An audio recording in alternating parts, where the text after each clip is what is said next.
Shalom Bapak Ibu Saudaraku. Kita bersyukur Tuhan pertemukan kita di hari pertama di minggu ini. Tepatnya di Senin pagi ini. Ini adalah anugerah dan berkat dari Tuhan buat saudara dan saya. Mari dengan semangat iman yang ada, kita mensyukuri akan kebaikan Tuhan dengan kembali bersedia menerima firman-Nya. Dengan percaya lewat firman Allah di pagi ini semakin menyemangati kita untuk mengerti bagaimana kita mendharma baktikan hidup kita untuk kemuliaan nama Tuhan. Maka hari-hari kehidupan kita di minggu ini pun akan menjadi bukti ketaatan kita kepada Allah karena kita melakukan yang baik untuk Tuhan, bahkan yang terbaik demi untuk kemuliaan namanya. Mari saudaraku, kita awali dengan doa sebelum kita membaca dan merenungkan firman Allah. Mari kita berdoa. Tuhan Yesus, terima kasih kami ada di hari yang baru ini. Itu anugerah berkat darimu. Berkenan kami yang mengawalinya dengan firman, lewat bacaan Alkitab dan pemberitaannya, Engkau berkati. Agar firman ini selalu menjadi semangat bagi kami di dalam mendharma baktikan diri seperti yang Tuhan inginkan. Agar kami semakin diberkati oleh-Mu dan namamu pun semakin diagungkan dan dipermuliakan. Untuk apa yang kami minta ini Tuhan, berfirmanlah karena kami sedia mendengarkannya. Demi Yesus Tuhan kami. Amin. Saudaraku, bacaan Alkitab kita di Senin pagi ini terambil dari kitab Esra 2 ayat 1 sampai 2a. Demikian firman Tuhan. Inilah orang-orang provinsi Yehuda yang berangkat pulang dari pembuangan, yakni para tawanan yang dahulu diangkut ke Babel oleh Nebukadnezar Raja Babel, dan yang kembali ke Yerusalem dan Yehuda, masing-masing ke kotanya. Mereka datang bersama-sama Zerubabel, Yesua, Nehemia, Seraya, Relaya, Mordekai, Bilsan, Mispar, Bikwai, Rehum, dan Raana. Saudaraku, tema renungan kita di Senin pagi ini dituliskan demikian dalam Sabda Bina Umat, pergi sebagai tawanan, kembali sebagai orang merdeka. Saudaraku, kalau sepintas kita melihat redaksi dalam kalimat tema khotbah kita ini, saya boleh katakan kepada Bapak Ibu Saudaraku, ini sebuah fenomena hidup yang didambakan oleh semua kelompok orang, entah dia bangsa, entah dia masyarakat, entah dia organisasi tertentu atau gereja, kelompok apa saja menginginkan situasi yang terjadi dalam kehidupannya, yaitu mengalami sebuah kemerdekaan, ya, karena tidak ada orang yang tidak mau merdeka, ya. Kalau kita kilas balik perjalanan kehidupan bangsa kita Indonesia di 70 tahun yang lampau, di situ kita bisa melihat dan merasakan bagaimana beratnya pergumulan anak bangsa yang berada di dalam tawanan, ya, karena di situasi itu anak bangsa tidak hanya diperbudak saja, tetapi juga hak-haknya sebagai warga negara hampir tidak terpenuhi, ya, karena wilayah negara kita dikuasai oleh penjajah. Dan kita tahu cerita itu Bapak Ibu Saudaraku lewat proses pembelajaran di sekolah. Dan ketika diumumkan bahwa kita sudah menjadi bangsa yang merdeka, luapan kegembiraan yang tidak terukur, ya, dari hati tentunya, itu menggambarkan suasana yang sangat menyenangkan, ya, sangat membahagiakan, ya. Jadi saya kembali mau katakan bahwa tidak ada orang yang tidak ingin merdeka dalam konteks apapun, karena penghambaan atau perbudakan itu sesuatu yang tidak enak, karena kita tidak dimanusiakan di sana, ya, karena tindakan-tindakan penjajah itu sadis, seperti monster yang selalu memangsa lawannya, dan mereka tidak bersikap manusiawi, atau lebih tepatnya mereka semena-mena terhadap sesamanya, dan itu sangat, sekali lagi, sangat tidak diinginkan oleh siapapun, termasuk saya dan Bapak Ibu. Nah, sekarang yang menjadi perenungan bagi kita adalah bagaimana kita membangun semangat untuk merdeka, supaya kita tidak lagi ada dalam penghambaan atau perbudakan. Nah, ini penting sekali saudaraku, ya, supaya kita mulai membangun spirit dalam diri, bagaimana di totalitas hidup kita memperdayakan itu, berdayakan itu dengan semaksimal mungkin, supaya kita menjadi orang-orang yang merdeka. Ya, kalau saya boleh katakan kepada Bapak Ibu Saudaraku, dan ini tentu bukan hal yang baru untuk kita, bangun hubungan yang dekat dengan Tuhan.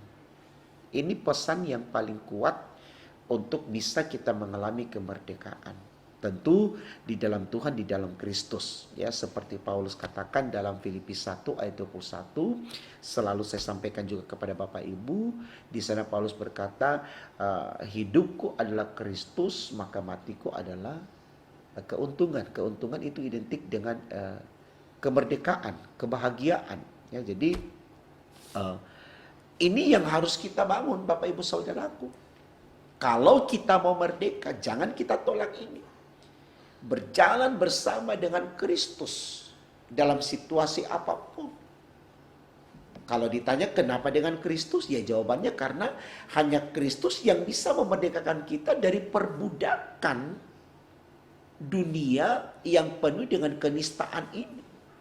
Hanya Kristus yang bisa memerdekakan kita dari pengaruh kuasa kegelapan atau iblis atau setan. Karena sudah jelas bahwa Kristus itu adalah Tuhan. Dia juru selamat. Dia jalan bagi kita untuk menuju kepada kemerdekaan yang sempurna, yaitu sorga. Yohanes 14 ayat 6. Jadi sangat beralasan sekali saudaraku, kenapa kita disemangati untuk selalu memiliki Kristus. Jangan pernah tinggalkan Kristus dalam seluruh realitas hidup kita. Ya. Kalau pada zaman perjanjian lama dikatakan jangan pernah tinggalkan Tuhan. Nah, ini yang dipegang kuat oleh Daud.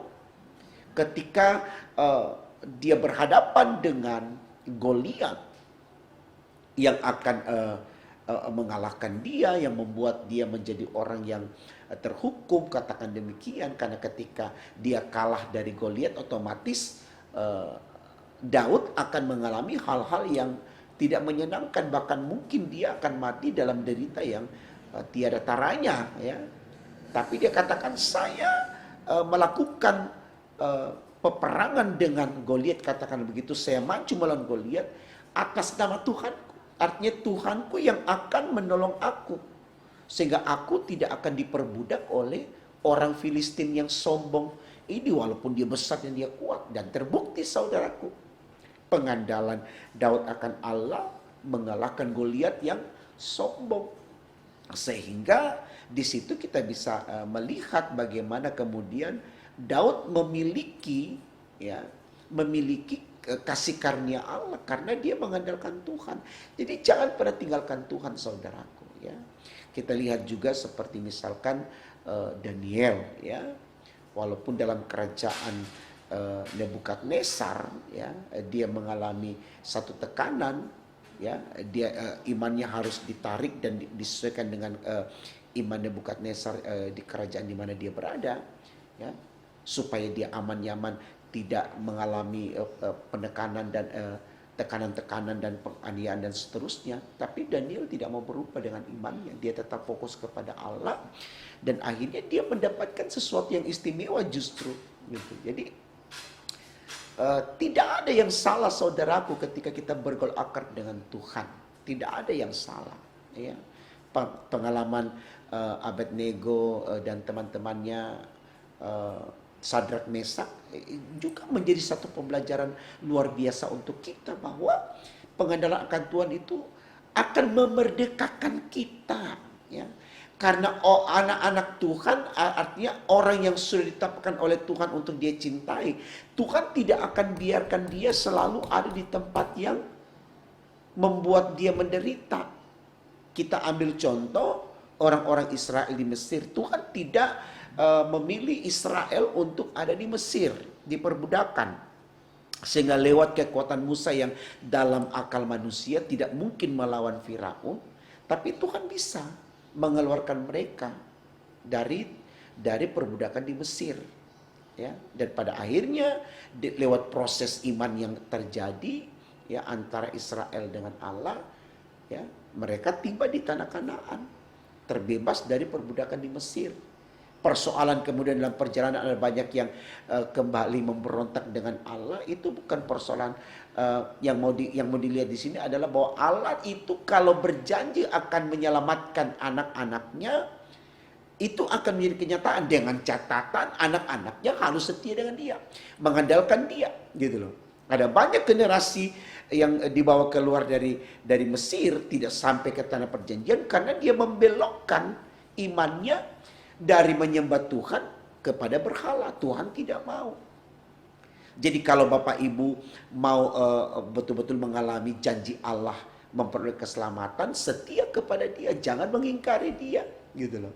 Karena Tuhan tidak akan pernah ingkar janji. Walaupun mungkin hari ini kita penuh dengan derita, bahkan sengsara yang luar biasa sampai akhirnya mati, ya. Tapi Tuhan akan bawa kita kepada kehidupan yang kekal. Jangan lihat proses yang ada lalu menjadi alasan bagi kita untuk menolak Tuhan. Jangan, Bapak Ibu Saudaraku.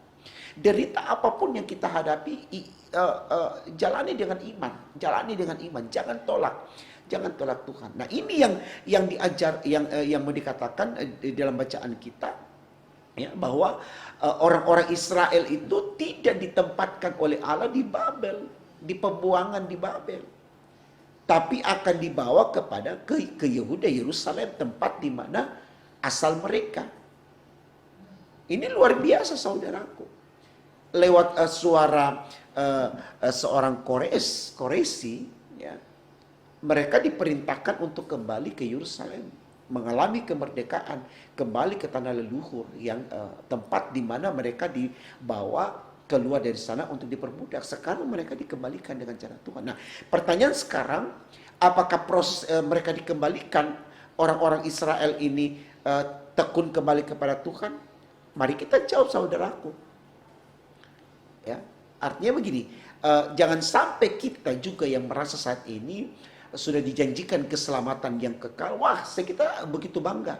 Tapi dalam proses perjalanan hidup kita tidak mengimani dia secara utuh. Ya, saya boleh katakan janji itu, ya, tidak akan sampai kepada kita, ya, seperti bahasa Alkitab yang mengatakan banyak yang dipanggil, semua dipanggil, tapi sedikit yang dipilih. Jadi setia melakukan setia melakukan apa yang dikehendaki oleh Allah, maka kita akan dimerdekakan. Itu yang dikatakan tema kita, pergi sebagai tawanan, kembali sebagai orang merdeka, ya. Jadi walaupun kita tertawan di dunia ini dalam pengertian batin kita, perasaan kita, pikiran kita terus ditekan dengan kuasa dunia sehingga seakan-akan kita tidak bahagia, jangan pernah kita tinggalkan Tuhan. Terus berkiblat, terus pasrahkan hidup kita kepada Dia. Maka situasi yang terjadi ini akan diubah oleh Allah menjadi orang yang merdeka. Karena kenapa? Orang yang setia kepada Tuhan akan dibawa kepada surga. Di sanalah kemerdekaan yang akan kita rasakan, saudaraku.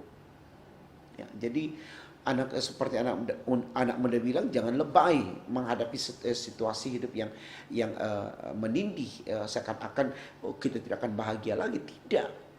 Biarkan itu terjadi, ya, sepanjang memang itu ada dalam realitas hidup kita. imani di balik ini Tuhan punya rencana yang indah untuk kita. Karena saya sangat yakin saudaraku, Tuhan itu tidak pernah menguji iman kita melebihi kekuatan kita. 1 Korintus 10:13, pencobaan-pencobaan yang kamu alami adalah pencobaan biasa yang tidak melebihi kekuatanmu, dan bila mana kau dicobai, Tuhan akan berikan kepadamu jalan keluar.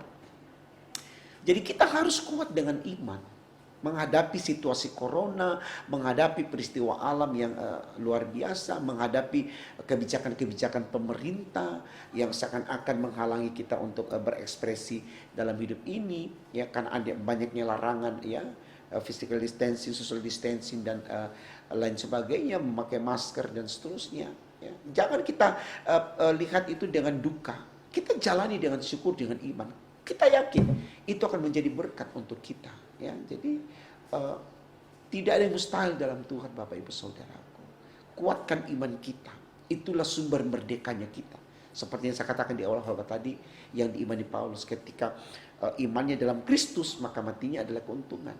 Jadi dia tidak melihat proses hidupnya yang dia jalani dalam pelayanannya, yang penuh dengan penderitaan, tantangan, diancam mati, bahkan dipenjarakan. Dia tidak melihat itu. Yang dia lihat akhir dari hidupnya. Karena dia punya iman, akhirnya endingnya itu akan bahagia. Karena dia mengalami keuntungan, dia akan mengalami kemenangan, dia akan mengalami kemerdekaan. Jadi jangan lihat prosesnya, Bapak Ibu Saudara. Prosesnya itu hanya bagian dari kenyataan yang akan kita alami sementara. Ya. Karena tidak ada orang yang hidup selamanya di dunia ini. Terus andalkan Tuhan, percaya kepada Tuhan. Maka hidup kita akan diberkati, dan berkat itu membawa kita kepada keselamatan. Mari kita semangat menjalani hari ini dengan iman dalam Kristus, dengan percaya bersama Tuhan Yesus kita mampu menghadapi tantangan seperti apapun, dan kita tidak akan keluar dari jalan Tuhan karena kita tahu bersama Tuhan kita akan dimerdekakan. Tuhan memberkati firman-Nya. Amin. Mari kita berdoa, saudara. Terima kasih Tuhan karena Kau sudah berikan pengertian baik lagi untuk kami, bahwa kami harus bertahan dengan iman dalam Kristus, kendati pun kami ada dalam situasi yang tertekan, diperhamba, bahkan mungkin diperbudak dan seterusnya. Tapi kami tetap yakin di balik itu ada maksud Tuhan yang indah untuk kami. Ketika kami setia kepadamu, maka Tuhan akan memerdekakan kami. Karena dalam Tuhan tidak pernah kami akan mengalami kesia-siaan. Tuhan tidak pernah mengingkar janji. Engkau sudah janjikan kami keselamatan, maka Engkau akan anugerahkan itu tepat pada waktunya. Karena itu biarkan kami setia kepadamu, tetap menjalani iman kami dalam Kristus sampai selama-lamanya dalam situasi apapun. Karena itulah jalan bagi kami menuju kepada kemerdekaan yang sempurna, yaitu kehidupan yang kekal, berdiam bersama dengan Engkau di sorga yang kudus. Terima kasih Tuhan untuk semua kebaikan-Mu. Ini doa kami, sempurnakan dan kabulkan. Karena kami berdoa hanya dalam nama Tuhan Yesus Allah kami yang hidup. Haleluya, puji Tuhan. Amin.